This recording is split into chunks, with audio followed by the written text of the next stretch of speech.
was thinking a lot about like what it is to be an what it's like to be an unconventionally attractive. Stuttering is a disease. What it's like to be an unconventionally attractive black girl. Obviously, you don't have to be a black girl to feel unconventionally attractive, but obviously because I am a black girl, I'm going to be speaking from that perspective. I know this is one of those like deep topics that like nobody wants to touch, but like I don't know, it's just been on my mind for like a hot minute, and I feel like it doesn't need to be spoken about. But like, you know how social media likes to define beauty, and like social media's like definition of beauty is like it's a whole lot of things, like slim nose, plump lips, long lashes, skinny, hourglass figure, fucking even skin tone, all that shit. Like, and like, don't get me wrong, like girls with those features, like I'm not knocking them, they are beautiful. But growing up as an unconventionally attractive black girl, like I never fit into that mold. Like, I don't have that like perfect even skin tone, smooth face, like hourglass body figure, perfectly curly or perfectly straight hair, or whatever like people think is hot and not. And if I'm being real, because of that, I never felt seen.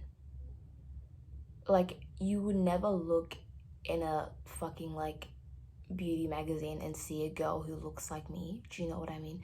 Not even just like in the sense of not even just in the sense of like representation in like magazines and shit, but like also like me personally, like I never felt seen by people my age, guys my age, and like people on social media, like anybody.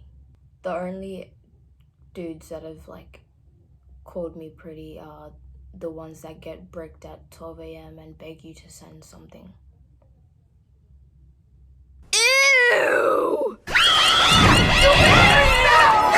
They should be deleted off this planet, okay? But the thing is, when you're not at the standard that society wants you to be at, it starts to make you like kind of doubt yourself, and then eventually dislike yourself, and then eventually then you start questioning if you're really pretty in your own way, or if you're just like acceptable in a society that doesn't really have space for you.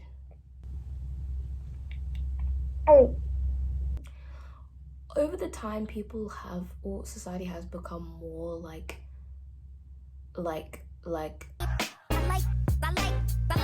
how do I say, like accepting of black girls. Like, people do understand more that, you know, black girls are beautiful. But then there's obviously like another side of society that's like, if you're not white, blonde, with blue eyes, straight hair, and an hourglass body figure, you're ugly. But the thing is, being if I struggle to say this one more time, Hey! Stuttering is a disease! Being an unconventionally attractive black girl comes with its own like power that like nobody ever, I haven't seen anybody talk about it. I always thought that like, okay, maybe I'm just not meant to be like noticed for being pretty. But there's a different type of hey, Cut the cameras. Dead ass. there's a different type of strength in being noticed for like your vibe and your soul and your energy, instead of for being conventionally attractive. There is something about not fitting into the standards that everybody has that's like, it's a different type of beauty. And I feel like not a lot of people embrace that. Me, myself, I don't embrace that, and I need to start, because it's like, I understand that there's more to being attractive than just like physical appearance, but I don't let myself believe that I can be found attractive for anything, because in my mind, once I'm ugly physical wise, I'm ugly, period, okay? Also, there were times where like I realized I was thinking way too hard about like what other people thought of me and my looks, and then like I realized that it doesn't really matter at this point in time, as long as I love myself for who I am. And it's like, if you don't love yourself, well, if you're struggling to love yourself, that's what you should be worrying about before worrying about how other people see you and love. You know what I'm saying?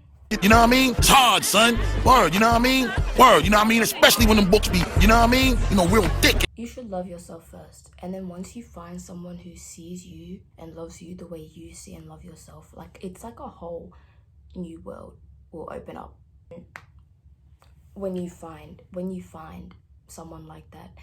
You will realize that they like you for, like, beyond your looks.